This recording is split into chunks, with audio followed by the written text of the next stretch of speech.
So it's all to play for still. I think so. Do you want to bet against us?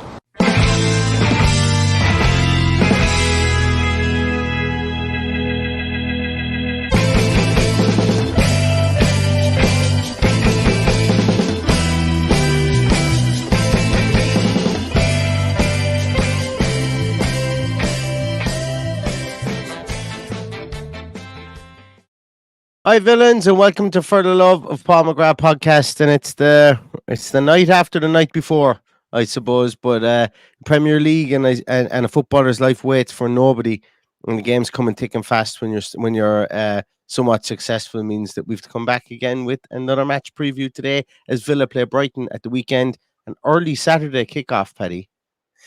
Yeah, Brighton early, 12:30. As you say, thick and fast now for the next 12 weeks or so till we see the end of the Conference League group stages. Hopefully that won't be the end of our involvement. But yeah, everybody's a bit flat after last night. Totally get it for a number of reasons. But yeah, I'm gutted now. I have to say I'm gutted at a number of things that happened last night. But there's no point in upsetting people anymore with my my musings on it. It is what it is. There was a number of mistakes made, in my opinion, and I think the overriding emotion from last night is what we have in backup just isn't working. So we're going to have to go to the well with the players that we have if we're going to stay in Europe, if we're going to be competitive in the league as well at the same time. So it's a tough few weeks ahead, but we just got to soldier through it now and make do with what we have, and hope that January brings some outgoings and some incomings, because that's the only way we're going to survive with all these competitions. But what we got to make sure of all else is that we're competitive in the league and we're still in the Europa Conference League after Christmas. Absolutely. And somebody just popped into the chat room there asking, had we heard the breaking news about Castore? I don't know if you've seen this, Paddy, but I'm just going to share it up on the screen from the wonderful Villa report. So, oh, sorry, I'll go back there as well. So essentially, there's a rumor going around that Aston Villa and Castore are expected to agree to an early termination of their contract. There's an article out by Matt Law, which I won't share just in case we get taken down for it for copyright.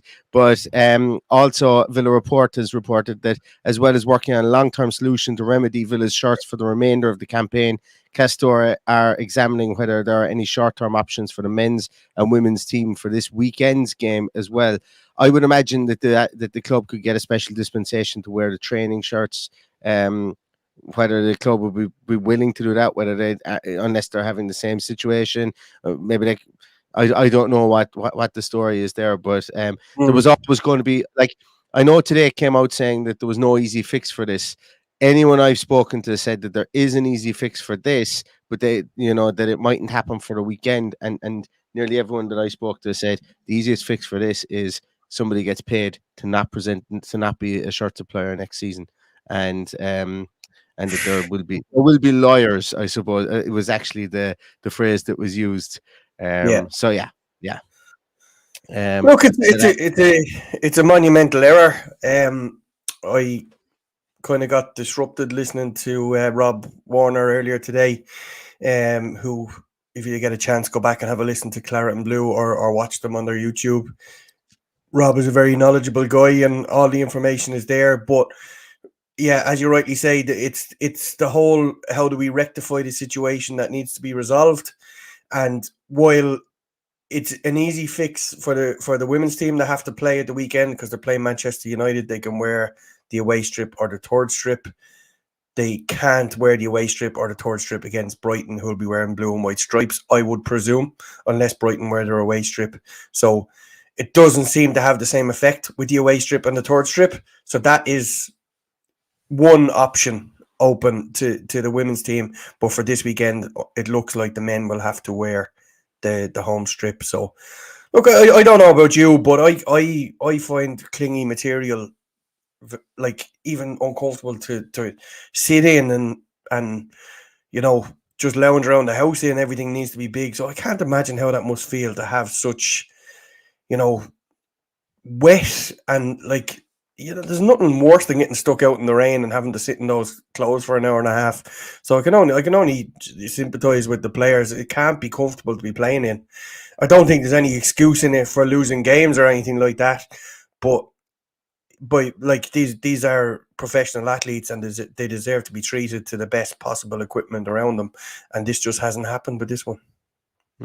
Yeah, and I know that the current owners, or not the current owners, but I suppose the current custodians of the club at the moment are getting stick for some very valid reasons. But it's worth pointing out the Castore deal was signed under Purslow, and somebody's popped it into the chat room there, and it said that there may have been links to Stephen Gerrard, the owners of Castore, I can't remember what their names are. Tom and Phil Behan or Behan.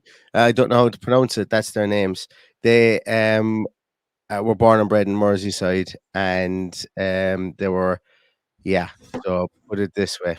And There in are fairness, rumors before this gets out of hand, I do believe that this was signed long before Gerrard came in there. So I don't think there's any that's true. there. That is true tue. Yeah, because as Rob Warner told us, these deals are done 18 to 24 months in advance.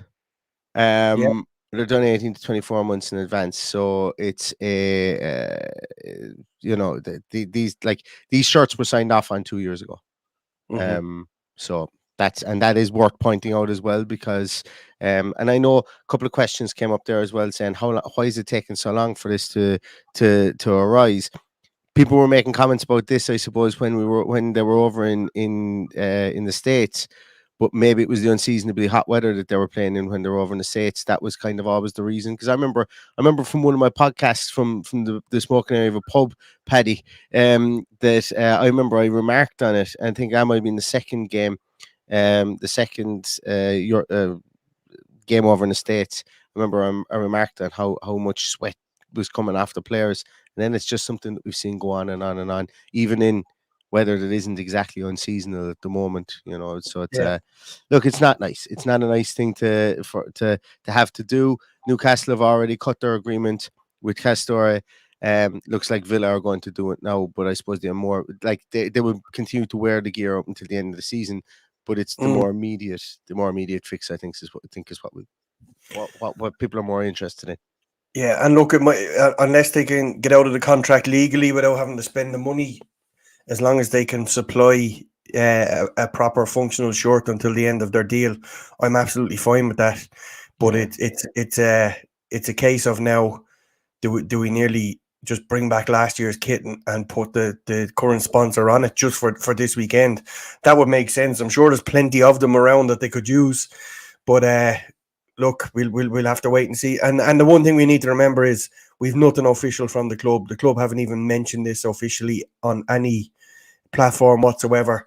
The players haven't said it officially on any platform whatsoever. So it's still, albeit reported by a reputable reporter, there is still no obvious response from the club regarding this. So we don't know for sure if what's been reported is true. Yeah. Did you say Matt Law wasn't a reputable reporter? I'd like to have it on the record that he is. I said he was a reputable reporter. I wasn't sure. My audio went out there. That's why I wanted to clarify it there. I was there. No, I said we have this podcast going out there with some Matt Law slander in it. That's absolutely can't have that at all. Can't have that at all. But anyway, let's move on. I said was the only thing we have it from is from a reputable reporter. Is from a reputable. Yeah, my audio kicked in and kicked out. It's not from the club or anybody within the club. So. We seem to be very quiet on a lot of fronts that people are looking for answers from, and this is one of them. Absolutely. Brighton at the weekend, Paddy. Robert De Zerbi comes to town. There's some managers that are darlings. We have one of them. Unai Emery absolutely love it. The media seem to love. Like there isn't a footballing podcast that speaks about football in general that isn't waxing lyrically about De Zerbi. And Ange Postecoglou at the moment. Fair play to De Zerbi. He has done some great work at Brighton, and that is fair to say. But two good managers are going to come up against each other at the weekend and pit their wits against each other in the early game, as we said. What do you kind of make of Brighton so far this season, Paddy? They've they've come out of the blocks fast, and it's we're not going to want to rest on our laurels. Like, they've just beaten Manchester United 3-1, so it's going to be obviously be a tough game because they're a team on fire. They have have a couple of blips on their copybook there. They lost to West Ham, they lost to AEK Athens in similar fashion as we did to Warsaw, and then of course they lost to Chelsea last night as well. But other than that, they've been flawless all season. I would expect a similar performance for them at the weekend. They've a couple out injured. They're missing Moder, Milner, Enciso, and Pascal Gross. So the big question is over Evan Ferguson. I suppose he didn't play last night. No official line to say whether he's injured or rested. And a young striker like that, you would think that maybe he was rested ahead of bigger games to come. But look, they'll be strong. They'll be well organised, and it'll be a good solid test for us. And we're in the same situation as we were after Warsaw last week, that we're now looking for a bounce. And the fact that these games come a bit quicker, it's a good time to get a bounce and put things back on the straight and narrow, heading into a home European game next week. So fingers crossed that we can get this right, that we can get the proper setup out on the pitch, and go and get the 3 points again, because we're in a really good position in the league. Paddy, how many times have Brighton beaten Aston Villa in the last 6 meetings dating back to the 2021 season? I don't think they have they? Brighton have not beaten us since the 2021 season. Aston Villa have won 4 and we've drawn 2. We've scored 10 goals. We did a double last season, didn't we? We did. We won. We won the last game before the World Cup, and then we won the last match of the season. Both games 2-1. Yeah, both games 2-1. No, that's obviously not a precursor. You know me, and my history is not a precursor of what's to come. No. You pay respect to history and you learn from it, but it is never a precursor of what's to come. And I think this Aston Villa team, like, I am Mr. Optimistic when it comes to games, and spoiler alert, I'm no different in this game as well. I think Villa can go out and beat this team. Like, to a man, I think we've a better 1 to 11 than their 11, but they're so well coached. They're so used to playing with each other, and they just don't really make mistakes. And that's a recipe for absolute brilliance. Their back four. Their back four is likely to be something along the lines of, like, you're going to have Lewis Dunk in the midfield, in centre half. You're going to have Webster in there, probably. Yeah. You're going to have Veltman. You're going to have Estupiñán. Very, very, very industrious players, very good players. Don't get me wrong. I'm not denigrating any of them at all, but they're, as a unit, they're way better than the sum of their parts.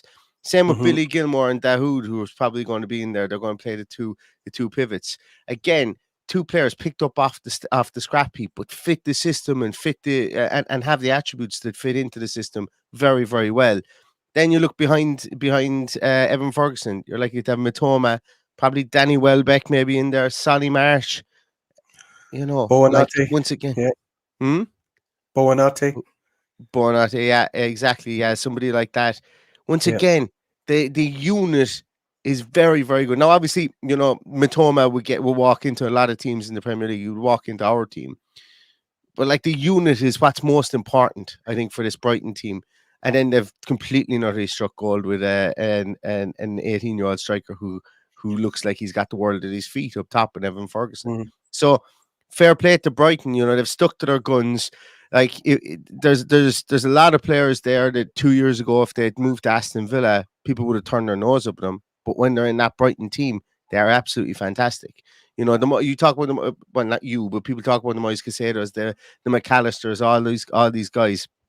It's the Lewis Dunks, the Websters, and the Sonny Marshes. That's what has kept Brighton a force in the Premier League. And we have to. It's just like it's.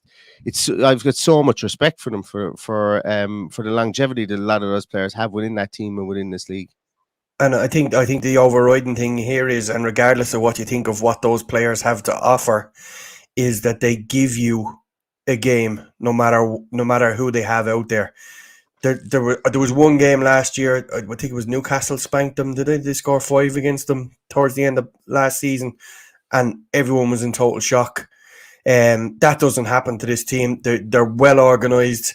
They're very hard to break down. And as we found out last night, regardless of who you're playing against, if a team is well organised, you can't break them down. You can't get the goals early on that you want to go and get. So it's going to be a game of chess.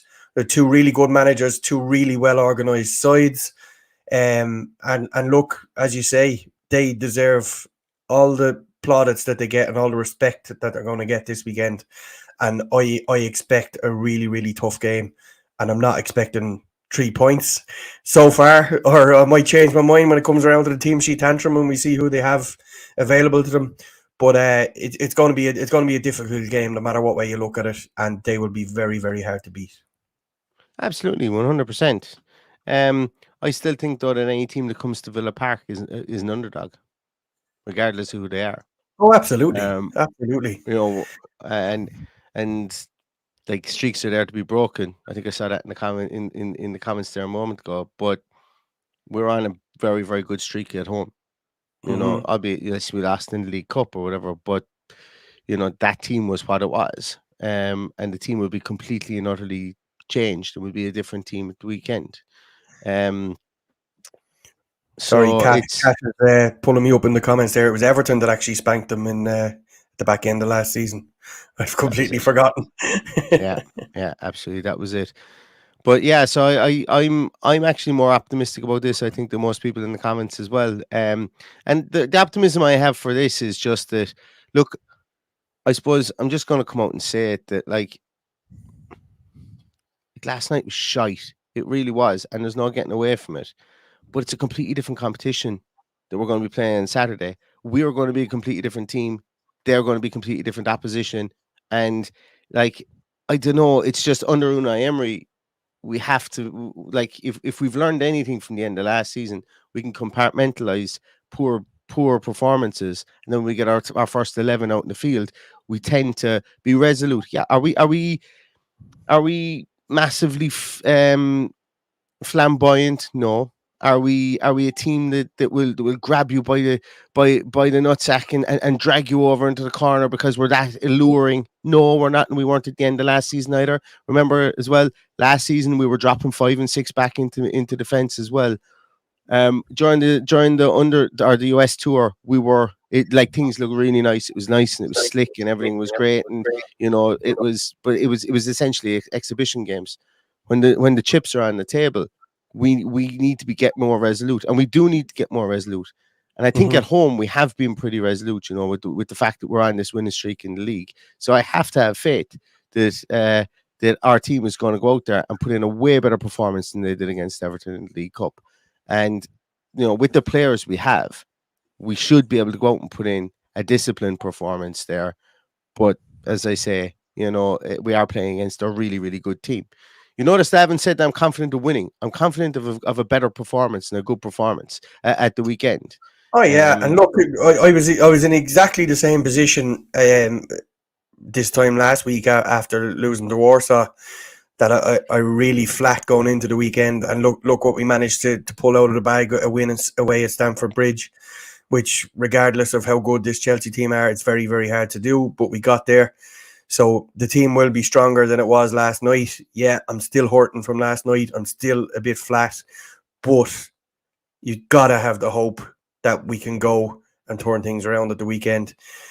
The fan base is a little bit deflated for a number of reasons. With what's going on with the hospitality, you know, what's going on with the kits. There's a number of different things going on at play, and I'm not going to get into them now. But all we can do is turn up on Saturday. I'd love to be going and get behind the team now, because that's what we need to do, because regardless of how pissed off you are, and people voted with their feet last night, and I totally get that as well. They're very disappointed with the price point that was put on the tickets last night. So hopefully everybody turns up tomorrow, gets behind the team, and we can roar them on to another 3 points, and above all else, a really good performance, hopefully. People will turn up tomorrow Of on course they will. Saturday. They Will will they? turn up on Saturday. Like, of course they will. That was voting with your feet for that one specific game that people got for free previously, and fair play to them. As I Yeah. say, it's their prerogative. I don't want it to be lost in the wash as well, though, guys. I'm just seeing some comments there as well. That we're hit and miss. 4 out of the 8 games have been poor. Unai Emery has said is on record as saying the league is his focus, and we have one of the best starts that we've had in the league Mm. in quite some time at 12 points. So while that isn't buttering any parsnips and silverware, and I completely get it, I read a great tweet during the day today that said no one remembers if you finish 9th or 7th or 6th or whatever, but they remember silverware, and that is 100% true. And I'm not excusing the fact there, but the league is quite important to Unai Emery as well. Maybe the Mhm. League Cup wasn't. I don't excuse the Legia Warsaw. Well, I do excuse the Legia Warsaw result, considering that's a difficult place to go. But I still thought we should have got something from that game as well. And but And we probably would have overall, with a full complement of players. We probably would have.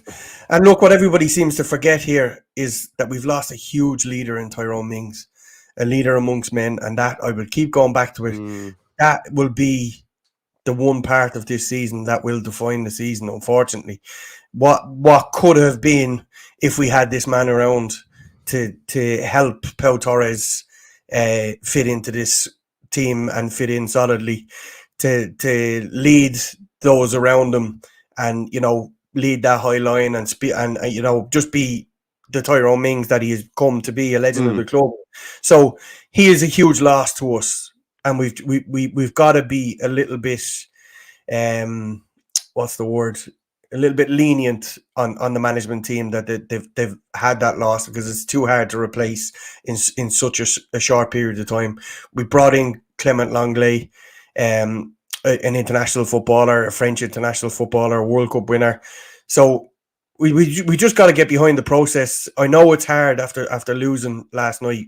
I'm as pissed off as everyone else, but if we can get the happy medium between resting a couple of players on a Thursday night and going out and winning every second Sunday after a European game, I think we'll all be very happy. But I just think we need to be in a similar position that we're in the league come the turn of the year, and to be still in Europe. And I think everybody at this point, having lost last night, would take that at this stage. And that's what we got to be hopeful for. And that's what we got to trust. This process is where it's going to bring us. If we go out and lose to Mostar next Thursday night by playing a deflated team, I think there'll be hell to pay. I think people will be genuinely pissed off. I think my reserved post match aura like I had last night would be very severely tested if we went out and lost to Mozart.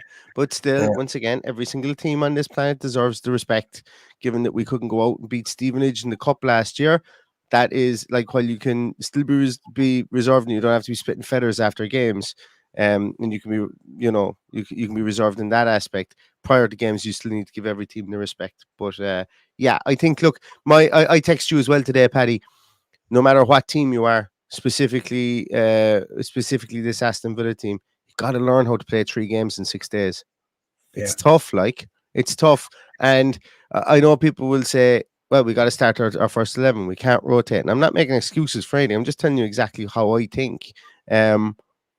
Like 3 games in 6 days is a lot. So, like, if you're going to be playing at this time in the season, it's probably even worse now at this time in the season, because you don't want to have lots of players go down early in the season and right after a season straight away. You want to manage minutes. You coming towards the end of a season, that's where you take a risk with somebody who might be 80%, because he might have that magic sparkle in him, because you've got something on the line. But now you need to keep it tight. You need to try and keep it some way kind of coherent. You need to keep people. You need to mind people. You do. Player management is huge at this time of the season, and you need to learn. And players' bodies need to acclimatize to playing 3 games in 6 days. I know maybe there will be a cohort of people who would say they get paid enough. They can play 60 games a season. Sure, my young lad plays 5 games a week or whatever. It's completely different. And player welfare is huge. Yeah, it is completely different. Is tough. when we're under the cosh, we're going to need to go to the well with the players that we have. The players are going to need to step up and be able to play those games. To a case where we're 65 minutes in on a Thursday night and we're 3-0 up against Mostar, and then the changes come. Then Omari Kellyman comes on. Then we bring on we play John McGinn at left back. That's when you make those decisions, not to start off with. But we are going to need the nucleus of that team playing every game between now and the 1st of January, because we need to be in a challenging position on all fronts, taken aside last night, because we're going to build a huge big stand behind that goal, and you know it won't take long for people to walk off that waiting list and go, I'm not bothered. So we need to be competing. We need to be in a position to sell. We need to be able to sell those seats. So I think it's important. I think they may have learned their lesson from the last 2 weeks. I'm hoping that's the case, and we can push on, and starting with one step at a time, with getting something out of this game at the weekend. I would gladly take a draw at this stage, having not seen what two teams are being put out. But it's going to be tough. It's our biggest home test so far. So let's see what he has in the tank. Absolutely. Jet, you asked, when do we play 3 and 6? We played last Thursday, Sunday, and then Wednesday. That's how I was referring to. The last 3 games were in 6 days. We're in 6 days. Yeah. Which, as I don't care who you are as a manager, and as a squad of players, that will test you, because specifically if you're flying from Poland, then you're down to Chelsea and you're back up to even traveling, rest days, stuff like that. You need to learn how to play 3 games in 6 days. I feel, anyway. I do feel that. Mm-hmm. Yeah, look, it's going to be a tough one. We will be back with a team sheet tantrum at the weekend. 10, an early one, Paddy. 11:20 Irish time. 11:20 Irish time when the team sheet will be announced. We'll hop on for that, and then we'll be back with a post match afterwards. Hopefully, we'll be jubilant. As you said, this is stern test, and that's very obvious, but it is still worth pointing out. Stern test against a team that are really banging form. 3rd in the league, 3 points off top, 3 points ahead of us in the league, and a team that are really hitting form with some really good players there. So we need to be on our toes and have the head screwed on for this one, because in games where we've looked disinterested, or in games where we've tried to play, or maybe gone out and played at 80%, it's just not been good enough. So we're a team that needs to play at 100%, and I hope to see that this weekend and Saturday at lunchtime. Thanks very much, everybody, for watching. Thanks for listening. If you're listening back to this afterwards, I'll say it again. I haven't said it in a while. I really appreciate all the time that you guys give us here on the podcast. And if you guys aren't subscribed to the audio podcast as well, don't got to listen back to us, because bad enough having to listen to us once. But if you even just subscribe in the audio podcast, there's quite a cohort of people that listen to the audio, listen back to this on audio. And if you subscribe to that gets the algorithm kicking off for more people to see the podcast. You don't even have to listen to it. It just helps us out, as does hitting the thumbs up on this podcast as well. So thanks a million for your time. We will be back on Saturday morning with an early team sheet tantrum. But in the meantime, everybody, stay safe, stay healthy. And all that's left to say is up the Villa. Up the Villa.